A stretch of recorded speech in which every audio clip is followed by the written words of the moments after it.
action. Good morning, Kento. Grandpa's got a new story for you today. This one is called Marilka. It's by Janina Domanska. Let's see what happens to Marilka.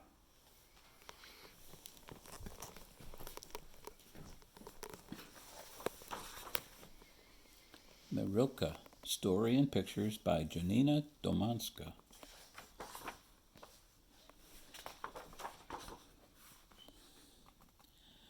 Marilka was not home. That's Marilka's house. Her parents looked for their little girl. Oh, they're so sad looking.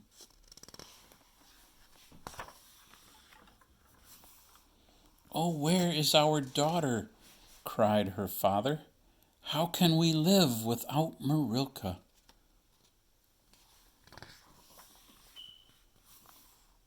When the stork heard these good people crying, he began to pull out his wing feathers. Marilka is lost. Her mother is crying. Her father is crying.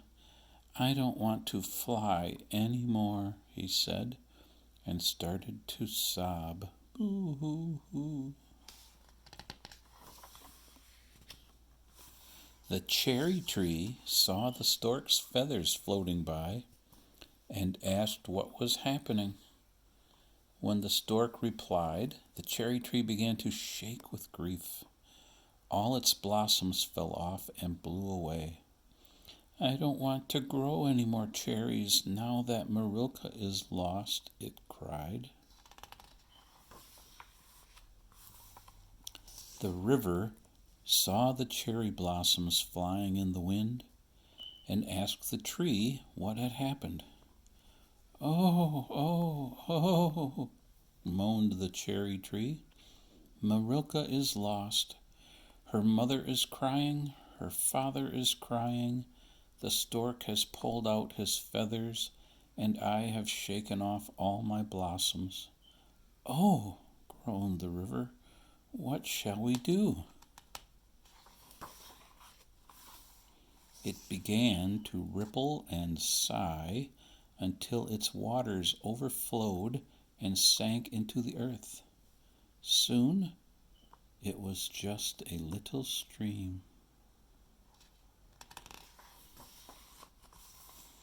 Magda, the goose girl, came to fill her pitcher and let her goslings swim in the river.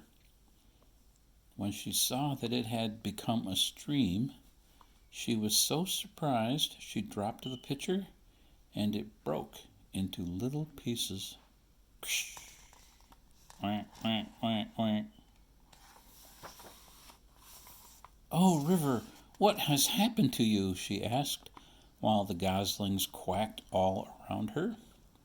Ooh, cried the river. Marilka is lost. I don't want to be a river anymore. And it continued to gurgle and ripple and get smaller and smaller. Oh my, cried Magda. She sat down among the broken pieces of the pitcher, while her goslings went off to look for another place to swim. Yannick, a young shepherd, came to see Magda. He played her a song on his flute.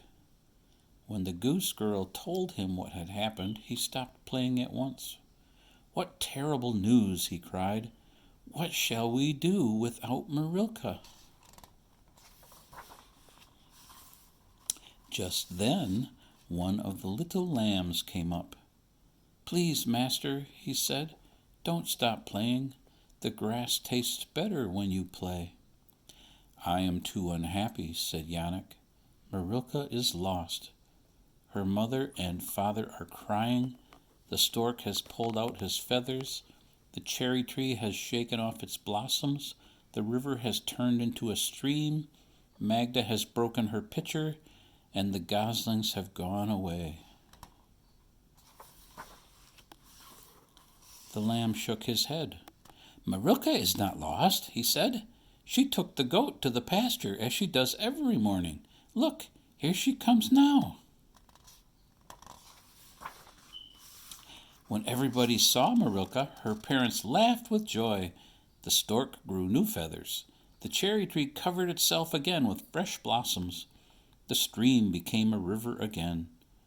Magda fetched a new pitcher for water, and the goslings came waddling back. Yannick sat down and played a gay tune while the lambs ate the grass, which had never tasted better. Everybody's happy now. And there's Yannick playing his flute for the sheep. I hope you liked the story, Kento. Hope to braid you another one soon. Bye-bye.